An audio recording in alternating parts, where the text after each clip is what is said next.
안녕하세요. 축구 전문 기자 한준입니다.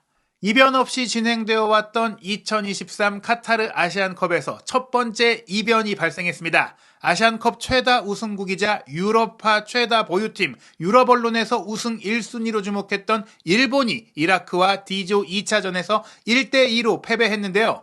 한국과 일본이 결승전에서 만날 수 있다는 기대감은 일본이 무너지면서 무산되는 분위기입니다. 오히려 한일전이 16강에서 조기에 성사될 수 있는 가능성이 커졌는데요. 베트남과의 첫 경기 신승에 이어 이라크전 완패를 당한 일본, 대체 무슨 일이 벌어진 것인지 주요 장면과 세부 기록을 통해서 분석해드리겠습니다.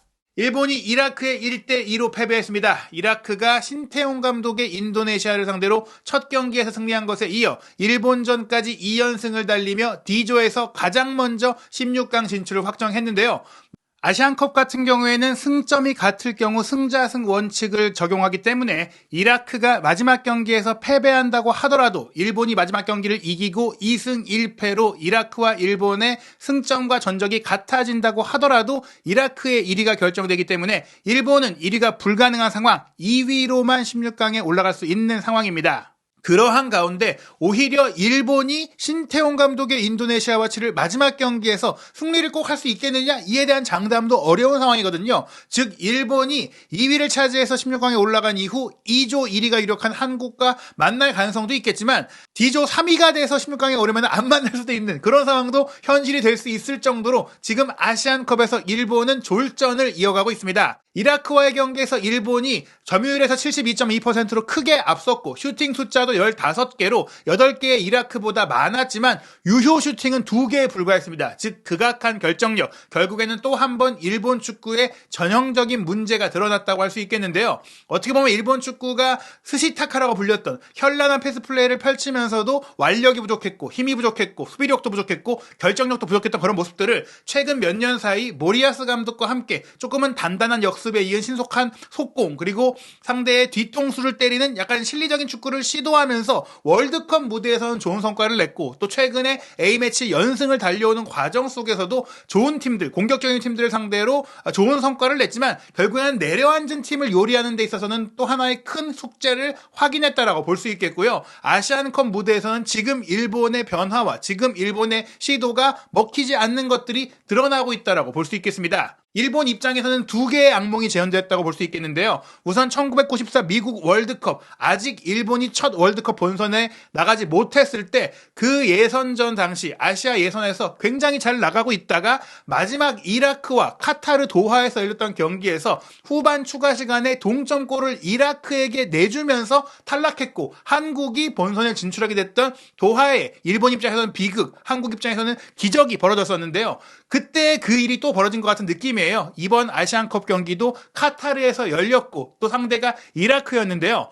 역대 일본과 이라크의 A매치는 이번 경기가 9번째였는데 이라크가 단 한 번도 일본을 이겨보지 못했습니다. 다만 주목할 점은 당시 미국 월드컵 아시안컵 예선전이 첫 공식 대결이었는데 그때 2대2로 비겼고 그 뒤로 내리 6번을 일본이 이기다가 가장 최근의 대결이었던 2017년, 그러니까 러시아 월드컵 예선전 당시에 이라크가 1대1로 비겼었거든요. 그리고 이번에 사상 처음으로 이라크가 일본과의 공식 A매치에서 승리한 것입니다. 과거에는 올림픽 축구도 와일드카드나 23세 이하 팀이 나간 게 아니라 성인 축구팀이 나갔기 때문에 국가대표팀 간의 경기였거든요. 1984 LA 올림픽 아시아 예선전 당시에 이라크가 일본을 유일하게 이겼던 기록이 있다라고 하는데 이 경기가 공식 A매치로 인정받지는 못했다고 해요. 하지만 이 기록을 보면은 당시 경기가 1984년에 열렸기 때문에 40년 만에 이라크가 일본을 이긴 경기다라고 합니다. 이 경기에 2골을 기록한 후세인 선수가 포효하면서 이제 사자 셀레브레이션을 했는데 이라크 대표팀의 별명이 메소포타미아의 사자이기 때문에 일본을 물어뜯은 엄청난 활약을 자축했던 멋진 장면까지 선보였습니다.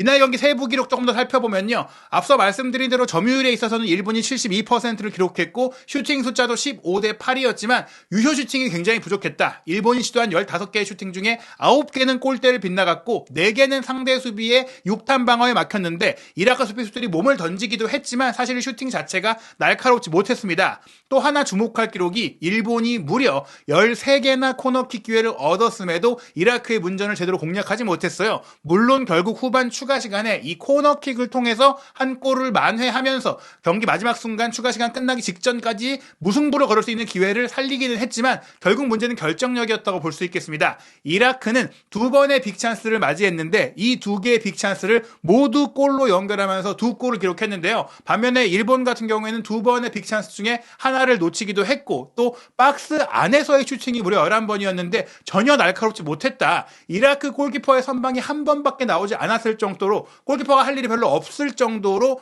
일본의 공격은 무디었고요. 반면에 일본 골키퍼인 스즈키 자이언 같은 경우에는 유럽 무대에서 뛰고 있고 한때는 맨체스터 유나이티드 이적설까지 나왔던 최고의 유망주지만 역시 2002년생의 어린 나이, 아직은 경험이 부족하다는 것들을 드러내면서 모리에스 감독의 전략 실패, 선수 기용 실패도 있지 않았느냐라는 지적이 나오고 있습니다. 이날 경기 선발 명단을 살펴보시면 이라크가 아이맨 후세인 선수 190cm의 장신 공격수를 전방에 둔 4-2-3-1 포메이션을 썼는데 결코 수비적으로만 경기한 건 아니었어요. 왼쪽에 이라크의 천재 유망주로 불리는 알리 자심이 배치돼서 안쪽으로 치고 들어오면서 공격했고 오른쪽에도 유세프 아민 선수가 사이드 플레이를 보여줬고 중앙 미드필드인 바예시 선수 같은 경우에는 위아래로 2선과 3선을 오가면서 좋은 양질의 패스를 뿌려줬고요. 포백 앞에 배치됐던 중앙 미드필더 알 아마리와 푸트로스 중에서 푸트로스가 조금은 수비적인 역할을 맡고 알 아마리도 좋은 기점 패스를 많이 뿌려주면서 세련된 축구를 보여줬다. 역습 기반이긴 하지만 공격 전개 과정에서 기술력과 조직력이 충분히 돋보이는 경기였고 또 하나 주목할 선수가 왼쪽 풀백의 야히야 선수인데 이 선수도 순간순간 오버래핑에 들어가면서 일본의 풀백 싸움, 일본 선수와의 측면 싸움에서 앞서가는 모습을 보였습니다. 이라크가 경기 초반부터 공격 흐름을 주도했던 장면이 있었는데요. 이라크가 막판에는 사실은 상대가 총공세를 펼치고 있기 때문에 내려서서 버스 주차 수비를 한 건 맞지만 전반전에는 중앙 압박도 좋았고 전방 압박도 잘했어요. 전반 4분 만에 강한 전방 압박, 상대 지역 압박을 통해서 일본의 패스 플레이를 혼란시키고 차단하면서 첫 번째 슈팅을 만들었는데요. 이라크 선수들이 지금 보시면 사이드에서 3명의 선수가 미나미노 근처를 압박하고 에워싸면서 미나미노의 패스 미스를 유발했고 이 패스 미스를 차단한 알리 자심이 왼쪽 공격수이지만 안쪽으로 들어와서 공을 확보한 이후 그대로 왼발 중거리 슈팅을 가져간 게 또 골문 구석으로 날카롭게 이어졌지만 스즈키 골키퍼의 선방에 막히면서 이제 코너킥으로 이어졌거든요. 그런데 이 장면도 보시면 사실은 스즈키 골키퍼가 충분히 코너킥을 안 주면서도 막아낼 장면이 아니었느냐. 경기 내내 스즈키 골키퍼가 불안한 모습들을 보였는데요. 이러한 가운데 전반 5분 수비수인 나티크가 또 공격적으로 넘어가서 연결한 큰 전환 패스가 왼쪽으로 이어졌고 이 패스를 받은 레프트백인 야히야가 전진 패스를 준 것, 알리 자심이 왼쪽 지역을 파고들면서 올린 크로스 패스를 스즈키 골키퍼가 이 역시 제대로 처리하지 못했어요. 이 크로스 패스를 제대로 걷어내지 못하면서 공이 앞으로 흘렀고 흘러나온 공을 장신 공격수인 후세인 선수가 사실상 비어있는 골문에 잘 밀어넣었는데 이 선수 역시 프리하게 있는 상황, 크로스 패스가 올라가는 상태에서 상대의 장신 원톱 공격수를 그냥 내버려둔 일본 수비라인의 문제, 근거리에 이타쿠라 코도 있었고 수비형 미드필더인 모리타까지 내려와 있었음에도 전혀 경합해주지 못했고 사실은 경합을 했다고 하더라도 이라크의 강력한 피지컬 싸움에서 일본이 이길 수 있었겠느냐 이런 점들을 봤을 때는 일본이 이런 선굵은 축구에 완전히 무너졌다고 볼 수 있겠습니다. 일본에게도 기회가 없던 것은 아니었는데요. 문전에서 상대 이라크 선수들의 힘싸움과 높이 싸움을 전혀 버텨내지 못했어요. 전반 22분 같은 경우에는 코너킥 공격 상황에서 수비형 미드필더인 모리타가 온몸을 던지면서 헤더 패스를 연결한 것,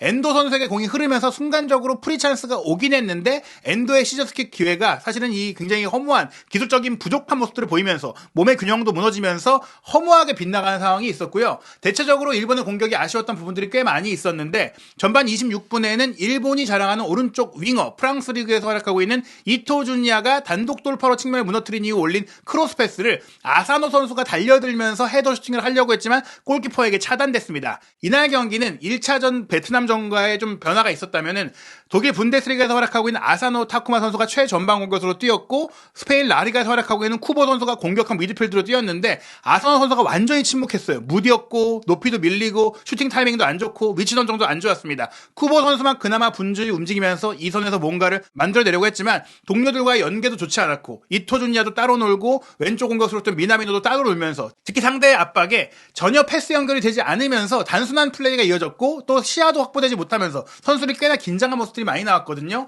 반면에 이런 일본의 공격을 차단한 이후 이라크의 공격을 신속하게 빠른 타이밍의 슈팅으로 이어졌는데요. 전반 31분에는 이라크의 중앙 미드필드인 알 아마리 선수가 30여 미터 거리에서 그대로 중거리 슈팅을 때렸는데 이것도 골대 옆으로 아슬아슬하게 빗나갈 정도로 결국엔 이라크가 롱볼, 크로스, 중거리 슈팅 이런 것들을 통해서 공격 기회만 오며 상대의 골문을 바로 노리면서 일본이 전진했을 때 그 뒤를 이제 괴롭게 만드는, 일본이 쉽게 전진하기 못하게 만드는 플레이를 펼치면서 일본의 공수 간격이 벌어졌고, 그로 인해 일본의 공격을 할 때도 굉장히 서로가 큰 간격을 보이면서 불안정한 플레이를 보이게 된 것입니다. 그러다 보니까 전반 32분 일본이 오랜만에 좋은 기회를 만든 이 장면에서도 마무리 판단이 좋지 않았어요. 쿠보 선수가 이제 역습 상황에서 공을 잘 몰고 올라가서 아사노 타쿠마의 배후 침투에 맞춰서 좋은 스루 패스를 보냈는데, 아사노가 이 패스를 받아서 문전 뒷공간으로 들어갔거든요. 그런데 여기서 허무하게 왼발 슈팅을 골대 바깥으로 정말 부정확한 슈팅을 때린 거예요. 반대편에서 이토준야가 달려들어오고 있었기 때문에 사실 여기서 반대로 돌려주는 패스를 밀어넣기만 해도 무인지경의 골문으로 이토가 골을 넣을 수 있었거든요. 그렇기 때문에 이 장면에서 아사노가 허무하게 슈팅을 골대 밖으로 차고 나자 이토 선수가 화를 내는 모습이 포착되기도 했습니다. 슈팅을 때릴 거면 골대 안으로 확실하게 연결해서 리바운드 볼까지 유도를 하던지 뭐 어떻게 확실하게 해결했어야 되는데, 정말 골대 근처에도 못 가면서 빗나갔기 때문에 아사노 선수가 이게 일본 대표? 독일에서 뛸 수 있는 정도의 선수인가? 2022 카타르 월드컵 때는 이 선수가 굉장히 날카로웠는데 수준이 굉장히 떨어지는 그런 모습들을 많이 보였습니다. 전반 35분에는 미나미노 선수가 왼쪽 측면에서 날카로운 크로스를 올려주긴 했지만, 말씀드린 대로 일본에서는 헤더 슈팅, 헤더 경합에서 이라크 선수들을 이길 만한 힘과 높이를 갖춘 선수가 없었어요. 심지어 오른쪽 윙어인 이토준야가 헤더를 해야 했었고, 결국엔 이라크 센터백이 이 헤더 커트에 성공하면서 기회를 이제 무산시켰고요. 그러던 와중에 일본이 총공세를 펼치는 와중에 전반 추가 시간 4분에 이라크가 또 한 번의 역습 공격에서 크로스 패스, 헤더골을 통해서 추가골을 기록하게 됐는데요. 왼쪽 풀백 야히야 선수가 스크린 플레이 뒤쪽 공간으로 빠져나오면서 문전 바이라인까지 들어가서 올린 크로스 패스를 침착하게, 이번에는 후세인 선수가 골키퍼가 쳐내서 나온 공이 아니라 정확하게 크로스 패스를 헤더 슈팅으로 깔끔하게 마무리하면서 2대0을 만들었습니다. 야히야 선수가 사이드라인을 돌파할 때 공이 밖으로 나갔다 들어온 게 아닌가에 대한 VAR 체크가 있었지만 나가지 않은 것이 확인이 되면서 이라크의 득점이 인정되면서 전반전 이라크의 2대0 리드로 마무리가 됐는데요. 전반전의 기록을 보시면은 전체 기록과 마찬가지로 일본이 71%의 볼 점유율을 기록했지만 오히려 슈팅 숫자는 5대3으로 이라크가 더 많았고, 일본은 3개의 슈팅 중에 단 하나의 유효 슈팅도 없었던 반면 이라크 같은 경우에는 5개의 슈팅 중에 3개가 유효 슈팅이었고 그 중에 2개가 빅찬스였고, 그 2개의 빅찬스를 모두 득점으로 연결하는 대단히 효율적인 경기를 했다고 볼 수 있겠습니다. 게다가 이라크가 전반전에만 7개의 프리킥을 얻어낼 정도로 한 번씩 공격으로 올라올 때마다 일본 선수들이 파울로 차단해야 하는 그런 상황들이 굉장히 많이 나왔고요. 그런 과정 속에서 또 이라크 선수들의 드리블 성공률도 57%로 일본보다 높았다. 공격 전개 상태에서의 기술적인 부분도 이라크가 우세했다고 볼 수 있는 전반전이었습니다. 후반전 시작과 함께 이라크에게는 악재가 있었는데요. 전반전에 2골을 기록한 후세인 선수가 워낙 또 열심히 뛰어주다가 조금의 근육 부상을 입었어요. 그러다 보니까 후세인 선수를 빼고 또 다른 공격수인 모하나드 알리를 투입했고, 미드필드인 도스키까지 체력 문제, 부상 문제가 조금 발생하면서 교체를 했고요. 일본은 측면 수비가 계속해서 무너지는 가운데 다니구치 쇼고 선수 센터백을 빼고 토미야스를 투입하면서 조금은 속도감과 높이를 보강했습니다. 사실은 아스널 수비수인 토미야스 같은 경우에는 경미한 부상이 있었기 때문에 이 경기까지 쉴 거라고 예상이 됐는데 너무 수비가 흔들리다 보니까 토미야스가 들어왔거든요. 하지만 토미야스를 교체 투입했지만 별다른 효과는 없었습니다. 후반전에도 전반전과 비슷한 양상이 이어졌고, 다만 이라크가 조금은 신중하게 지키는 경기들을 가져갔는데요. 먼저 53분, 사실은 그러면서도 이라크가 세 번째 골로 완전히 경기를 끝장낼 뻔한 기회들이 꽤 많이 있었습니다. 중앙 미드필드인 알 아마리의 스루 패스가 또 한 번 수비 뒷공간으로 이어지면서 아민 선수가 돌파에 들어갔는데, 여기서 수비와 골키퍼 충돌이 있었거든요.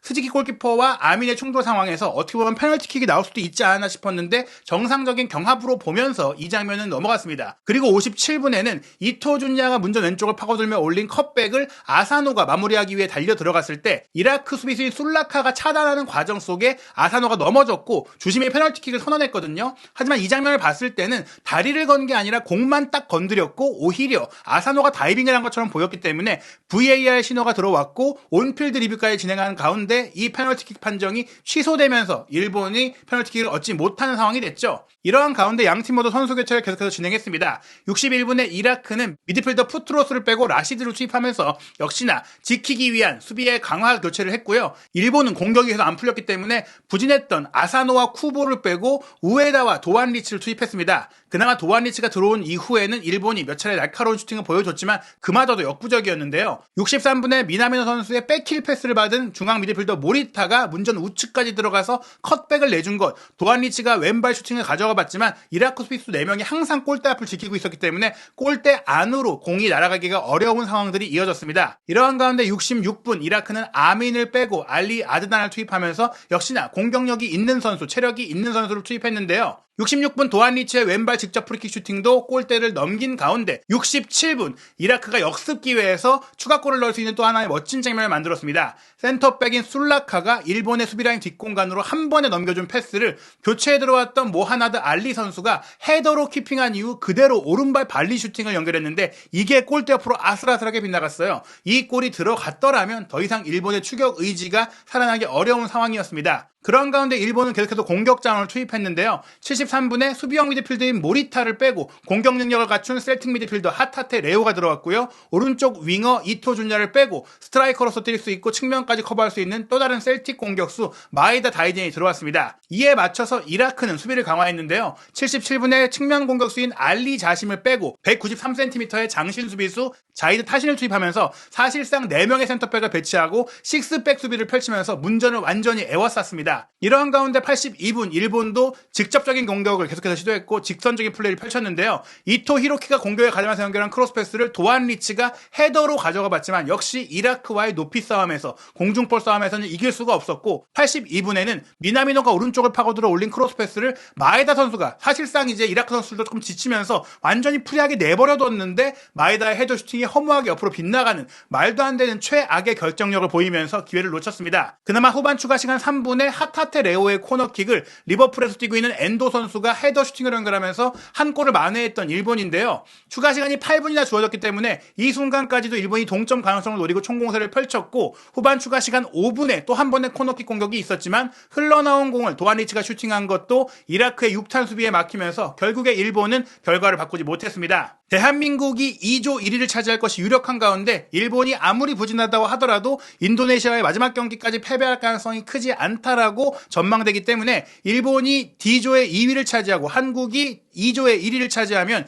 1월 31일에 있을 2조 1위와 D조 2위의 16강전이 한일전으로 펼쳐질 가능성이 높이 점쳐지고 있는데요. 한국은 1월 20일 토요일 저녁 8시 30분에 요르단과 조별리그 2차전을 통해서 조기 16강 진출 확정을 노립니다. 일본의 마지막 경기는 1월 24일 수요일 저녁 8시 30분 인도네시아와 경기인데요. 같은 시간에 이라크가 베트남과 경기를 하게 되는데 이라크는 말씀드린 대로 승자승 원칙에 의해 베트남과의 경기에 패배한다고 하더라도 조 1위로 올라갈 수가 있습니다. 물론 인도네시아와 베트남의 경기 결과에서 베트남이 인도네시아를 꺾을 경우 승자승 원칙이 이라크, 베트남도 적용이 되기 때문에 이 상황을 지켜봐야 되겠지만 아마도 이제 지금 진행될 베트남과 인도네시아의 경기 결과에 따라서 결국에는 이라크와 일본 같은 경우 어떤 상황이 되더라도 이라크가 일본보다 순위가 높을 수밖에 없다. 즉 일본은 죽었다 깨어나도 D조에서 1위를 차지할 수가 없기 때문에 한일전 결승전이 되려면 한국도 2조를 2위로 올라가는 그런 상황이 되는 경우가 아니라면